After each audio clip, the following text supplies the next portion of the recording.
So please welcome Parris Francis, who's Global Head of Customer Success at WARC.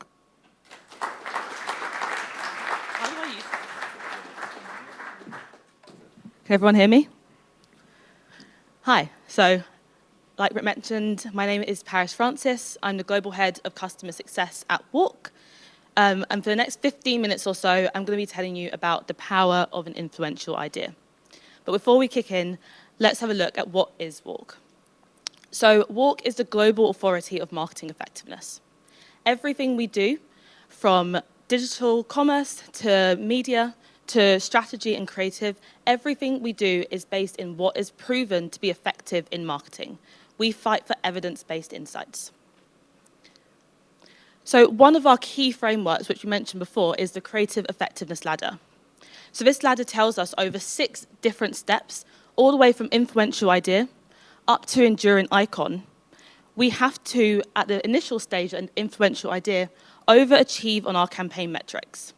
If we don't overachieve on our campaign metrics, and if we don't make our media efficient and do what we need to do, we're not going to make it up to brand breakthrough, sales spike, brand builder, and so on. We have to be able to do that. So looking at the campaigns that we kind of analysed in this framework, and starting off with influential idea, let's have a look at some of the top media that were used by campaigns in that initial stage.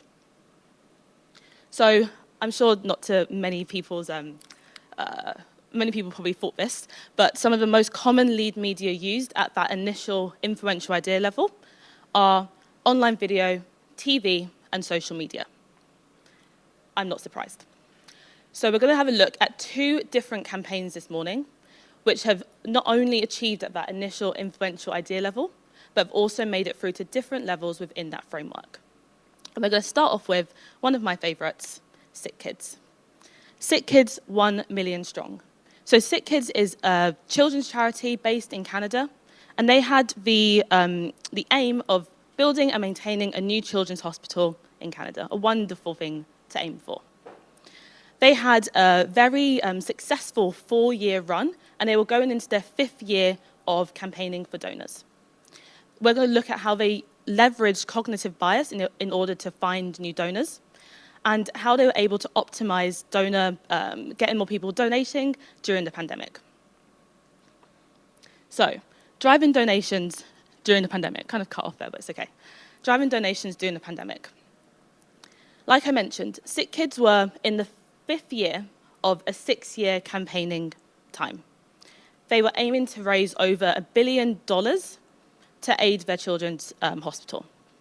They were in a difficult situation because they had such a successful 4-year run. They put themselves in quite a tricky place. They were running out of donors. Lots of people knew exactly what they were trying to do, but they were running out. And on top of that, we obviously had COVID as well, where people were less likely to make monthly donations, but were slightly more likely to make one-off donations. So Sick Kids really wanted to optimize that specific pool of people. People who were more likely to make one-off donations to their cause. So let's have a look at what they did. So they had a very specific goal of reaching 1 million unique donors. And thankfully, they were only about 10,000 unique donors away from making this happen. But in looking at their own data and looking at how they've performed over the last 4 years or so, they had seen that they'd actually treated over 1 million patients, and that they'd actually given out over 1 million bravery beads, which is what they gave to every single patient that they treated. So they had this integrated into their campaign, this 1 million landmark, this 1 million milestone. That was really important to them. So what did they do? They leaned on their patients. That sounds a bit strange. They leaned on their patients, and they had done so in every single year of their campaign. They show their stories. They have them tell their stories. They include their faces. They keep them as a central part of that campaign. So they created an incredible film, which is, I believe, still up, and you can go and watch it afterwards, where they showed patient stories. And in doing so, they were driving possible donors onto the Sick Kids Foundation website to donate, and also via YouTube onto the Sick Kids Foundation website as well. But in doing so, they weren't just running the campaign and kind of hoping that people would go onto the website. They obviously were linking it and making it readily available. But for every person who watched the film for over 50% of the way, all of those people were hyper-targeted. They were hyper-targeted with urgency messaging on how they need to get involved. They used the kind of tagline that they had, 1 million patients, 1 million beads, soon 1 million donors, join us. Incredibly powerful, and it really worked. So they really utilized YouTube, social, and they also wanted to garner their out-of-home as well. So in order to do so, they put up these wonderful beaded, these wonderful beaded statues, that's the word. These wonderful beaded statues all across Toronto, garnering even more earned media to their cause. So in doing all of that, they really drove their conversion. So let's have a look at how they succeeded. So we had over 10,000 new monthly donors, an incredible feat in a difficult giving environment. They saw a 20% increase in one-off donations, and their familiarity rose to over 82%. Again, remembering that in the context of a difficult giving environment and a lower amount of their donation pool. So let's have a look at how they actually fared against their competitors in the market at the same time. How do they prove that this is going to be effective? How do they know that it's going to benefit them? We can see here in the light blue line is representative of 2020, and the dark blue line of representative of 2021. Here in the red, you can see that Sick Kids held firm. In a difficult donation environment, they kept their donation steady. They kept what they needed to do, and they got it done. In comparison to their competitors in the market, which shows a Heart and Stroke Foundation, a Cancer Society, unfortunately, year on year, their donations were going down. Showing the power of an influential idea if you get it right and if you overachieve on those campaign metrics. So I'm going to have a look at a second campaign where I have a quick question for everyone in the audience. Who is seeing their favourite person in the world within the next month or so? By a show of hands. I am.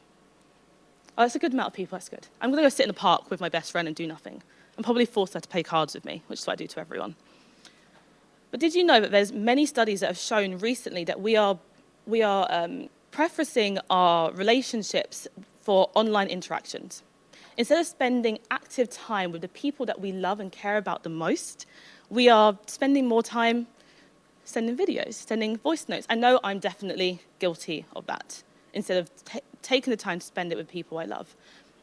But why is that? Why do we lessen the value of our time and not spend it with the people who mean the most to us?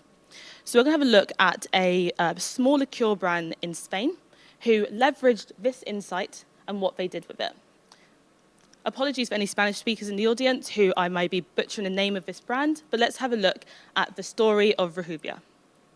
So they were, like I mentioned, a very small liqueur brand in Spain who had the aim of gaining relevancy and really tackling that social issue of how do we solve the How do we solve the important issue of spending more time with our loved ones? Really important. But they were in a tricky situation. Not many people knew them, and Rujubia are the kind of liqueur that you have at the end of dinner. You know when you have a lovely dinner with your best friends, with your favorite people, and you want to make the moment last that little bit longer. So you crack open a lovely bottle of something to keep the moment going. But how do they get people to buy more of what they're buying less of when, as a society and as consumers, we're far more fast-paced? People to do, places to be, people to see, things to do is what I was trying to say. How do they make that happen? Coupled with the insight that they understood that our brains actually stop us from thinking about just how much time we have left to spend with the people that we love. What do they do about it? Okay, so they've got all of those insights. They understand exactly what's going on. So they actually created a really robust algorithm that showed people exactly how much time they have left to spend with the people that they love. Not just conceptually, but in days and in hours. in days and in hours, how much time you have left to spend with your favorite person that many of us are seeing within the next month. Really scary. So what did they do? They got real people's reaction to being confronted with that algorithm.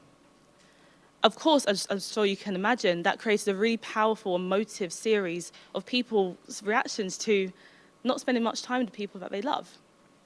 So they created the film, The Time We Have Left. And in doing so, drove many people organically to go and utilize their algorithm and see how much time they had left. But they also obviously drove them to buy and purchase Rahuvia in order to make those memories happen together. So what would you do if you knew that you had just 81 days and 18 hours left with your favorite person?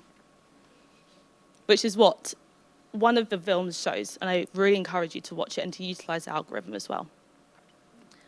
I'm sure as many, you would book a flight, you'd book a ticket, and you'd buy a bottle, which is what many consumers did. And they organically started to show this and share it on socials. Many of them capturing Rahuvia as a brand, capturing the bottle, and thanking them for making it possible. Thanking them for encouraging them to go and see their favorite person in the world, and Rahuvia made that happen. But outside of that, let's have a look at their actual commercial and media metrics as well. So their sales increased to 52%. Incredible. For a small brand in Spain with little known relevancy in the market, incredible results. They managed to reach 23 million people, and their earned media was 11.5 million euro. So incredible results, right? But against all of that, they also became the most watched ad in Spanish history, with over 17.5 million views. So the power of an influential idea is stark. If you can overachieve on those campaign metrics, if you can make it happen, you can achieve. And we have to be able to do that. So what can we take from these two campaigns and from what I've spoken about for the last 15 minutes? So with an influential campaign, you can really maximize on your engagement and sharing, and overachieving on campaign metrics and media efficiency. These two campaigns not only reached this influential idea level, but they also made it through to brand builder.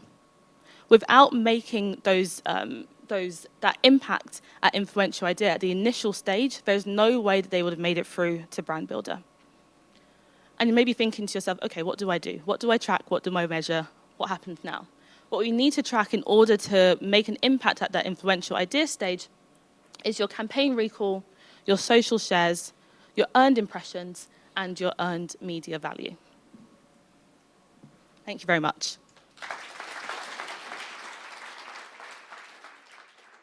Brilliant.